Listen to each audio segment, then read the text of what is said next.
¿Qué pues? ¿Somos nosotros mejores que ellos? En ninguna manera, pues ya hemos acusado a judíos y a gentiles, a todos, que todos están bajo pecado, como está escrito, no hay justo ni aun uno, no hay quien entienda, no hay quien busque a Dios, todos se desviaron, a una se hicieron inútiles, no hay quien haga lo bueno, no hay ni siquiera uno. Sepulcro abierto su garganta, con su lengua engañan, veneno de áspides hay debajo de sus labios. Su boca está llena de maldición y de amargura, sus pies se apresuran para derramar sangre. Quebranto y desventura hay en sus caminos, y no conocieron camino de paz. No hay temor de Dios delante de sus ojos. Pero sabemos que todo lo que la ley dice, lo dice a los que están bajo la ley, para que toda boca se cierre y todo el mundo quede bajo el juicio de Dios, ya que por las obras de la ley ningún ser humano será justificado delante de él, porque por medio de la ley es el conocimiento del pecado. En esta serie del libro de Romanos, hasta ahora lo que hemos visto de la carta de Pablo a los hermanos en Roma, nos habla de que en el capítulo 1, del versículo 1 al 17, Pablo de algún modo hace un prólogo. Y en este prólogo, él, en primera instancia, lo que hace es presentarse como apóstol de Cristo. El primer sermón que nosotros vimos, Pablo, apóstol de Jesucristo, se presenta como apóstol. Luego saluda a los hermanos en Roma y les habla de sus ganas, de las ganas que tiene él, de poder estar con ellos. Y también después presenta, en estos primeros 17 versículos, el motivo del mensaje, el propósito de esta carta. Eso hasta el versículo 17 del capítulo 1. Desde ahí en adelante, Pablo se pone en modo juicio y empieza, como si de un juicio precisamente se tratara, a sentar en el banquillo de los acusados algunos tipos de personas. Una de estas personas son los gentiles, quienes probablemente nunca habían escuchado de Dios. A quienes nunca han oído de Dios, dice que no tienen excusa y los considera culpables. Luego habla contra aquellos cuya moral pareciera más elevada, aquellos que son moralistas. Y de hecho les dice, tú que juzgas a otro, te condenas también a ti mismo. Es decir, gentiles que nunca han oído de Dios, moralistas que se creen superiores a otros por la moral que ellos tienen, también son encontrados culpables. Y finalmente, hasta de hecho el sermón pasado, también Pablo se dirige a los judíos, aquellos que habían recibido la ley de Dios y que habían fallado en obrarla. Por lo tanto, no importa si el acusado era un gentil que nunca había oído de Dios, no importa si el acusado es un moralista que se cree superior a otro o un judío que había recibido la ley de Dios y que no la había cumplido, la sentencia del apóstol Pablo es tajante. Todos están bajo condenación. Entonces, en este contexto, querido, ahora Pablo lo que busca en estos versículos es profundizar sobre algunas verdades.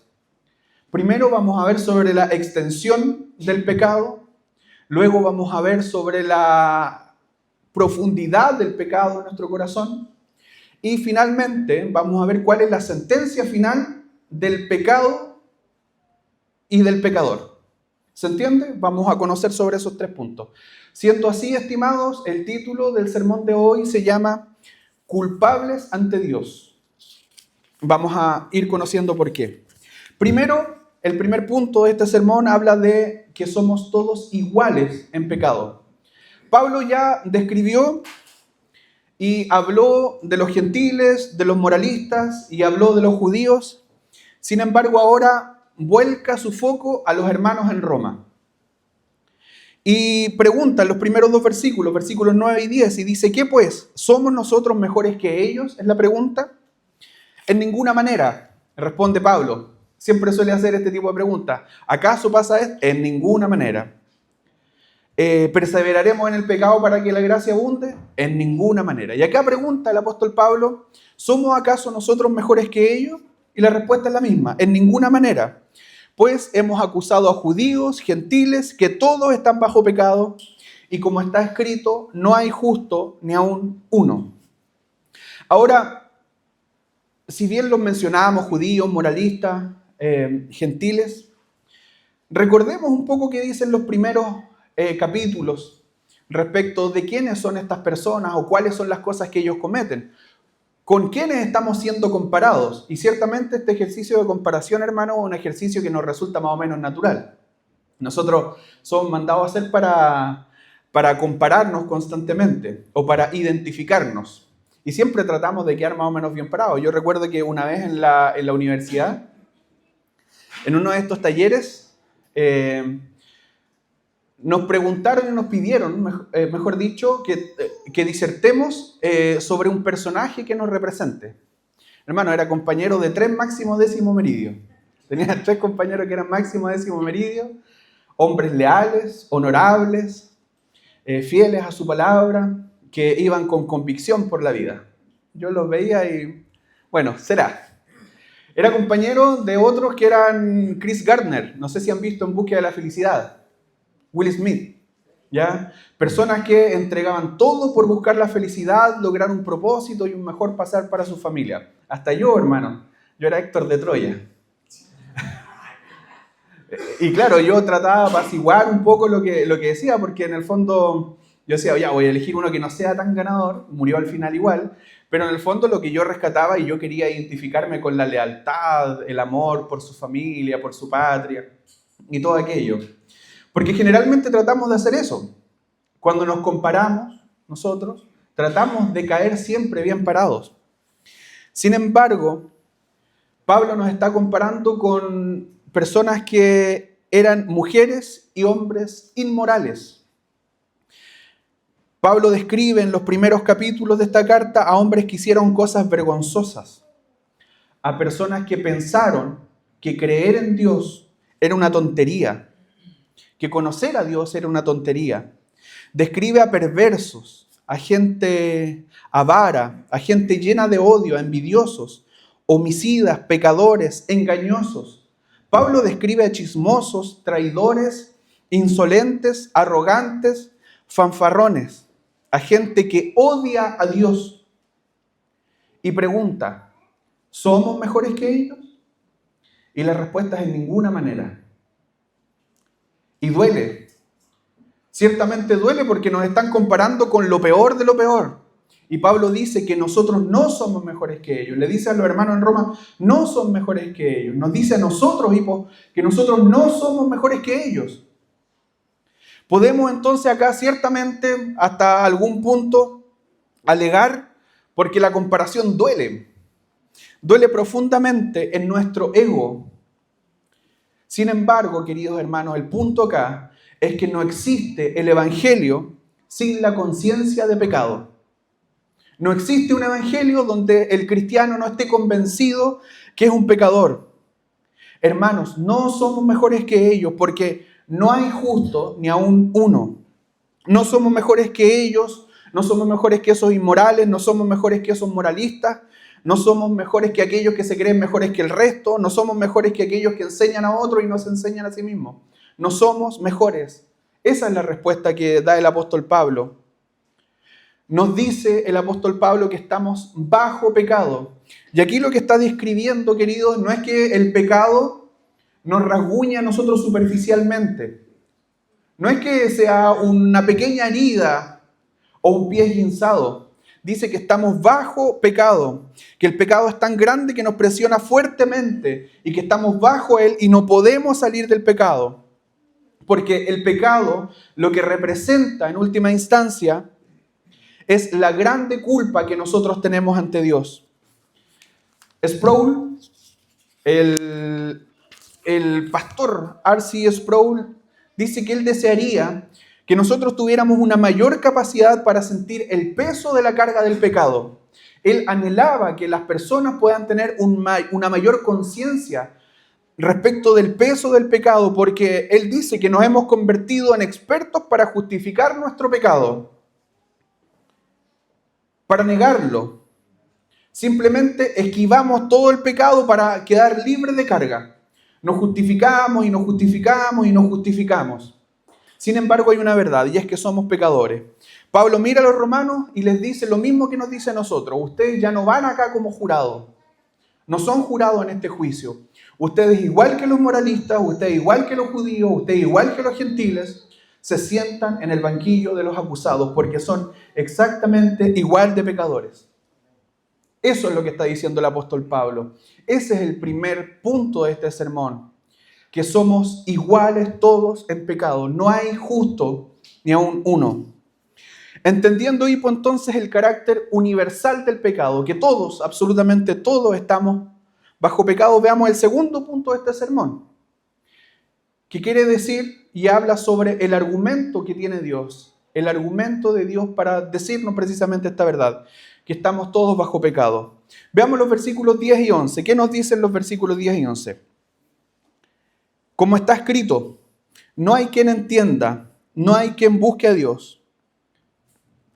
No existe absolutamente nadie quien entienda o nadie que busque a Dios. Pablo acá lo que está haciendo es dar un paso más en esta argumentación y lo que busca es demostrar no solo que el pecado se extiende por igual en todos, no solamente busca dar cuenta de este igualitarismo, por así decirlo, del pecado, de la universalidad del pecado, sino que también lo que busca es profundizar y hacer que los hermanos en Roma, hacer que nosotros podamos entender cuál es la profundidad del pecado en nuestros corazones. Para ello, Pablo recurre a un argumento que no es propio.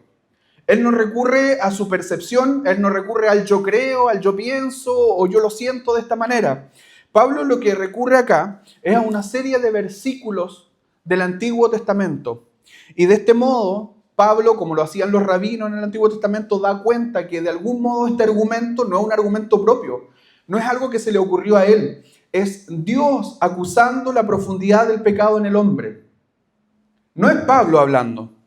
Entonces aquí, lo que hace Pablo es citar algunos salmos, el Salmo 5 en el versículo 9, el Salmo 10 en el versículo 7 y el Salmo 140 en el versículo 3. Y también cita al profeta Isaías en el capítulo 59, en los versículos 7 y 8. Ahora el propósito es claro, afirmar en el fondo lo que ya dice en el versículo 9, y es que absolutamente todos están bajo pecado. Querido, acá no es casualidad que una y otra vez el apóstol Pablo diga no hay, porque dice en el versículo 10, no hay justo ni aun uno. En el versículo 11 dice, no hay quien entienda, no hay quien busque a Dios. En el versículo 18 dice, y no hay temor delante de Dios delante de sus ojos. La insistencia de Pablo en estos versículos lo que busca es mostrar lo radical de la condición humana, lo radical del pecado. Por eso es absoluto, no hay ninguno justo, no hay quien busque a Dios, no hay quien entienda, son todos inútiles. No hay temor de Dios delante de sus ojos. Está describiendo la radicalidad de la condición humana. El apóstol no está describiendo simplemente a personas que cometen errores o que ocasionalmente pecan. Lo que Pablo está haciendo, un diagnóstico sumamente profundo, es que el hombre, como dice en el versículo 12, ha sido desviado de los caminos de Dios y está sometido y está bajo el poder del pecado.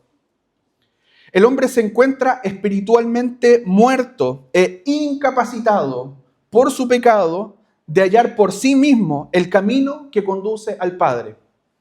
Todos incapacitados porque el camino del hombre hacia el Padre está completamente desviado. El pecado, querido, no solamente afecta determinadas áreas de nuestra vida, sino que ha afectado, ha infectado este virus, esta enfermedad del pecado, la totalidad del hombre.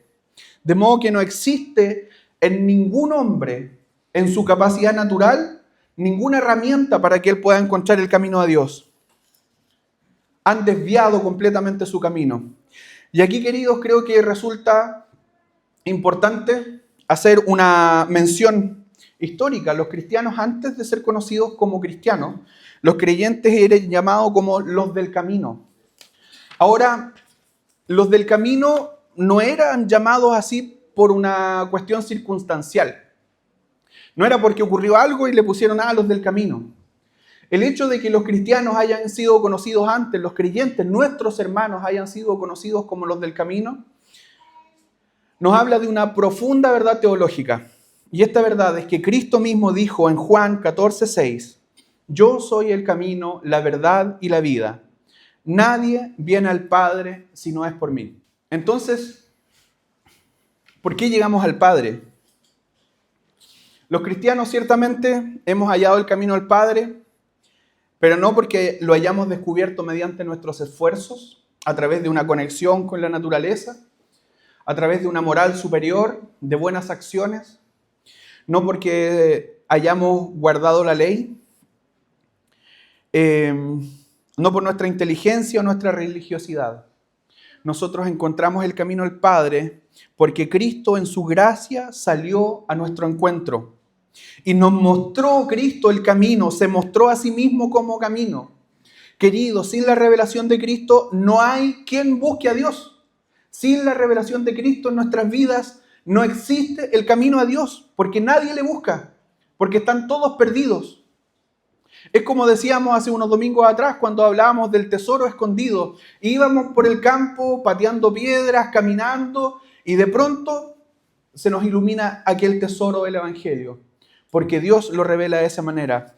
A primera vista, hermanos, nosotros podríamos argumentar y decir, pero es que yo conozco muchas personas que son buenas, o que sinceramente yo creo que ellos tienen alguna espiritualidad o se conectan con Dios de alguna manera.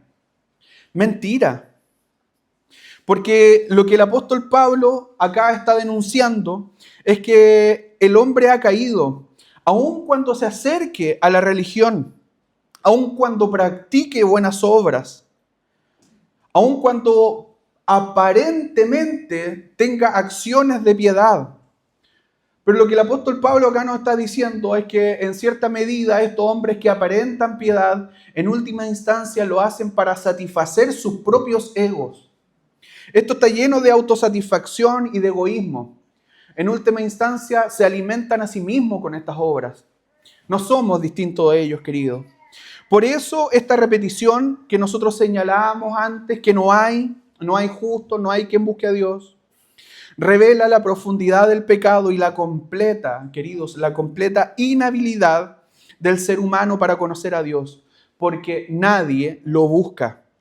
El apóstol Pablo no buscaba a Dios cuando Cristo se le apareció en Damasco. Él no estaba buscando a Dios, él estaba persiguiendo a la iglesia. Pedro y Andrés, cuando estaban pescando en las redes, ellos no estaban buscando a Dios cuando se les apareció Jesús. Nosotros no estábamos buscando a Dios cuando resplandeció en nuestras vidas el Evangelio. Nadie estaba buscando al Señor. Él nos halló a nosotros. Éramos hombres y mujeres que caminábamos ajenos a Dios. No lo conocíamos, lo despreciábamos hasta que el Señor, en su infinita misericordia, Él decidió revelarse a nosotros y alcanzarnos. Eso es lo que ocurrió. Esa es la gracia soberana del Señor. Es la gracia soberana del Señor la que nos capacita a nosotros para poder buscarle y encontrarle por medio de ¿quién? Por medio de Cristo. A continuación, queridos, el apóstol Pablo se ocupa de mostrar cómo el pecado afecta la totalidad de la existencia humana. Entendimos ya la extensión, ¿cierto? Todos igualmente pecadores. Entendimos la profundidad en el sentido que somos incapaces de buscar al Señor. Y ahora lo que el apóstol Pablo busca en los versículos 13 y 14 es a través de los pecados de la lengua dar cuenta de cómo se manifiesta este pecado en el hombre. Nos habla al hablar de distintos salmos, al citar estos salmos, él describe una humanidad cuya boca está llena de engaño, de amargura y de veneno, áspides, serpientes. Cuando el hombre habla palabras que no edifican, habla palabras que destruyen, el apóstol Pablo escoge cuidadosamente estos textos para mostrar que el pecado del hombre, la profundidad del pecado del hombre, se manifiesta de manera evidente en aquello que nosotros decimos. Queridos, aquí es imposible pasar por estos versículos bíblicos sin ver una confrontación a nosotros mismos como iglesia. Hermanos, ¿hablan nuestros labios únicamente verdad? ¿Hablan tus labios únicamente verdad? ¿Adoran tus labios siempre al Señor? ¿O por el contrario, muchas veces nuestras palabras se asemejan al veneno de la serpiente? ¿Cuántas veces hemos herido a quienes amamos? Nuestras esposas, las esposas a sus maridos, a sus hijos, a sus padres o a sus hermanos. ¿Cuántas veces le has causado dolor a alguien con tus palabras? ¿Cuántas veces hemos participado, queridos, incluso de murmuraciones, de críticas? Hemos generado división aún dentro de la misma iglesia. Hermanos, la boca revela aquello que habita en el corazón, en la profundidad del hombre. Y Pablo insiste que la corrupción humana alcanza incluso las cosas que nosotros decimos. Posteriormente, en el versículo 15, Pablo describe los pecados de acción. Dice, sus pies se apresuran para derramar sangre. Ahí describe acciones. El problema, dice el apóstol Pablo acá, lo que está diciendo, no se limita únicamente a lo que dicen nuestras palabras, porque la profundidad del pecado infecta nuestras palabras y también dice el apóstol Pablo que infecta o afecta nuestras acciones. No se limita al lenguaje, nuestras acciones también están contaminadas con el pecado. Pablo menciona la violencia, la injusticia y el desprecio por la vida, pero su argumento aún es más amplio. El pecado se manifiesta también cuando, sabiendo hacer el bien, no lo hacemos. No conocieron el camino de paz. Nuestra rebeldía se expresa tanto en los actos malos que hacemos como en las cosas buenas que sabemos que tenemos que hacer, pero no las hacemos. De este modo, Pablo demuestra la extensión total del pecado. El pecado alcanza nuestras palabras, el pecado alcanza nuestros pensamientos, hermanos, el pecado alcanza nuestros deseos, nuestros sentimientos y nuestras acciones. Nada queda sin ser contaminado por el pecado. Esa es la extensión del pecado en el ser humano, en ti y en todo ser humano. Queridos, Pablo, además con esta elección de versículos que él hace del Antiguo Testamento de manera maravillosa, nuevamente vuelve a apuntar a la universalidad del pecado, al primer punto de este sermón, porque los versículos que Pablo escoge de los Salmos y de Isaías se referían tanto a enemigos del pueblo, a gentiles, como también a pecadores dentro del pueblo. O sea que sutilmente, nuevamente, al describir las acciones, los pecados de la lengua o los pecados de acción, nuevamente está describiendo que esto es igual para todos, para gentiles y para judíos. Por eso, querido, la conclusión de Pablo en estos versículos es ineludible, no hay quien pueda esquivarlo. Como decía Sproul, nos hemos vuelto expertos en esquivar estas verdades, pero esto es inesquivable. Nadie puede esquivar la verdad de que no hay quien busque a Dios. Nadie puede salvarse a sí mismo, ni abrirse camino hacia el Padre. Como veremos en los siguientes sermones que vienen más adelante, solo la gracia soberana de Dios manifestada en Jesucristo puede rescatar al pecador, darle vida y conducirlo al único camino que lleva a la salvación.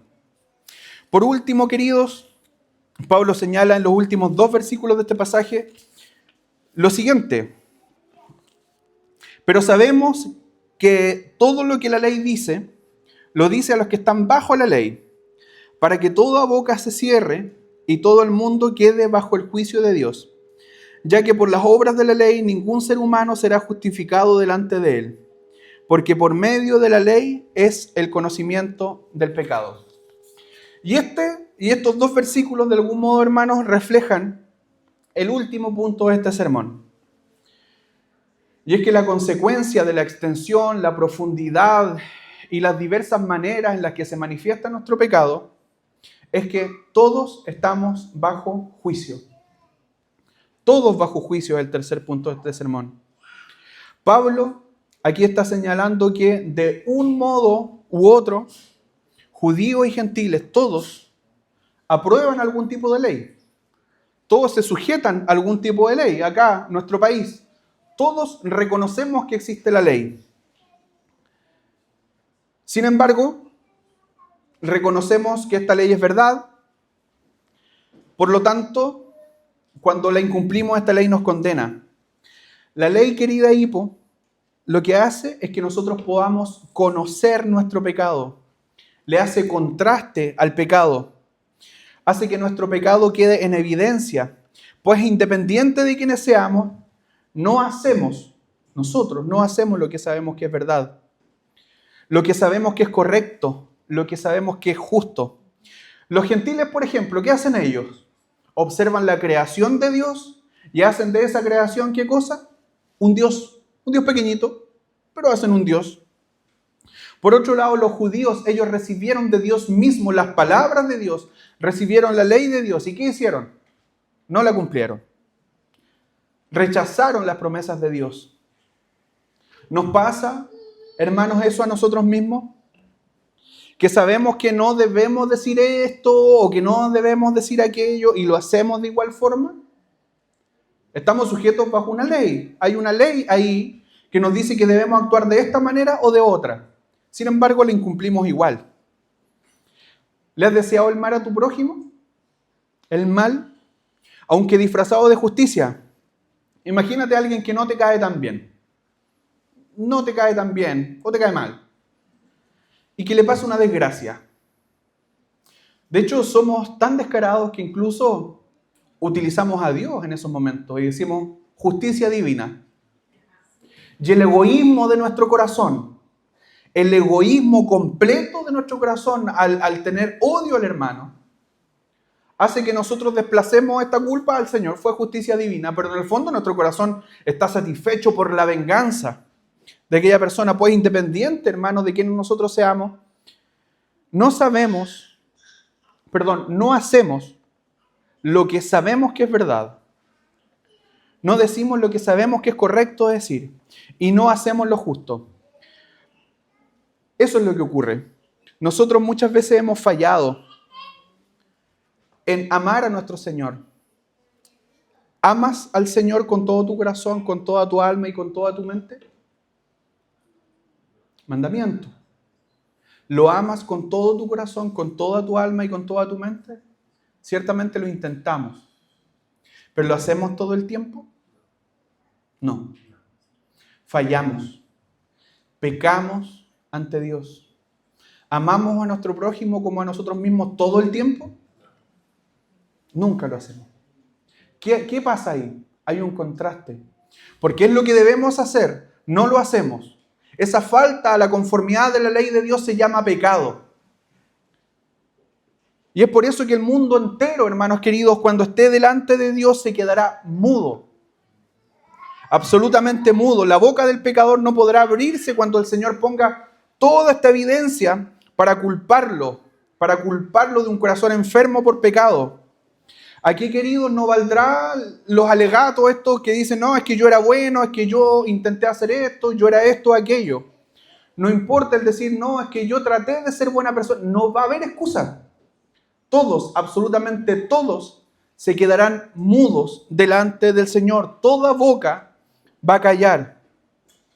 Hermanos, Dios que conoce todo, que gobierna todo, que sabe todo lo que ocurre, que sabe todo lo que piensas, que sabe todo lo que dices aún antes de que lo digas, Dios hará un tan excelente juicio que nadie podrá decir objeción su señoría, nadie podrá decir aquello, porque la ley de Dios los hará culpable a todos, absolutamente a todos. Es por eso, querida Hipo, que por las obras de la ley, como dicen estos versículos, ningún humano será justificado. Absolutamente ninguno. Nadie será justificado. No hay nadie que pueda hacer un poquito más para que Dios no se esfuerce tanto en alcanzarlo. Eso no va a ocurrir. En conclusión, queridos hermanos, la conclusión de este sermón es que no importa quién seas, todo ser humano está condenado. Y no hay nada que esté en las manos o en la capacidad del hombre o de la mujer que pueda librarte de la justa condenación. No hay nada en tus méritos, no hay nada en tu capacidad, no hay nada en tu religiosidad o en tu moralismo, no hay nada en tus acciones que pueda salvarte de una condenación que es justa, porque has fallado. Hipo, esto es clave para comprender el Evangelio. Es sumamente clave para comprender el Evangelio. Pues comprender esta realidad nos conduce a una verdad que es inevitable y es la verdad de la gracia del Señor. Porque, atentos a esto, si nadie busca a Dios, no hay nadie que esté buscando a Dios, entonces, ¿qué es una conversión? ¿Qué es una conversión? Si nadie busca a Dios, ¿por qué la gente se convierte? Si nadie busca a Dios, hermanos, ciertamente toda conversión, la tuya, es un milagro. Porque si nadie puede hallar el camino, entonces toda salvación es obra exclusiva ¿de quién? De Dios. Hipo, oyente, tu esperanza no descansa en la religiosidad, en tu moralidad, ni en tus esfuerzos. Nuestra esperanza descansa únicamente en aquel que vino a buscar lo que se había perdido, no en nada que nosotros podamos hacer. Estimado oyente, sin duda, esta es una verdad que duele el ego, pero que nos hace descansar profundamente. Porque este es el gran telón de fondo, es un telón súper oscuro. El telón del justo juicio de Dios, de la santa ira de Dios que es justa sobre todo pecador. Pero sobre este gran telón de fondo el Evangelio resplandece maravillosamente.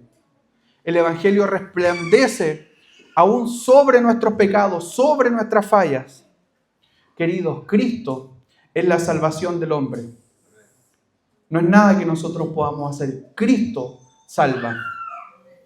Oremos al Señor. Padre, gracias Dios por confrontarnos, Señor, con esta verdad. Gracias, Señor, porque nuestro corazón, nuestros egos se duelen con esto, porque estas verdades, sin lugar a dudas, son como estas espadas que calan en nuestro corazón y que cortan sin duda y acaban con todo lo que hay ahí. Con toda nuestra religiosidad, con todas nuestras acciones a través de las cuales nosotros buscamos ser más santos, más justos. Sin embargo, Señor, no hay nada que nosotros podamos hacer para alcanzar el camino al Padre. Y si hoy podemos orar, Dios mío, y reconocer que tenemos un gran Dios, que somos hijos de Dios, incluso que somos justos, es por Cristo. Gracias, Señor. Te pido, Dios mío, por la HIPO, por esta iglesia, Señor, para que constantemente podamos reconocer como el apóstol Pablo que somos pecadores, que ciertamente nosotros no estábamos buscando a Dios cuando nos fue revelado y que podamos agradecer grandemente por este regalo de gracia que nos ha salvado, porque ciertamente la condenación estaba ahí, a la vuelta de la esquina. Señor, te pido por los oyentes, por los amigos que nos acompañan hoy, que no conocen la realidad o la verdad de tu evangelio, que esta palabra pueda calar hondo en sus corazones para dar cuenta de la urgencia, de la necesidad de un Salvador, que no son ellos mismos, ni sus acciones, ni lo que pueden hacer. Gracias, Padre, por esta verdad. Gracias, Padre, por hablar a tu iglesia hoy acá en Osorno. Agradecemos todo esto en el nombre de Jesús.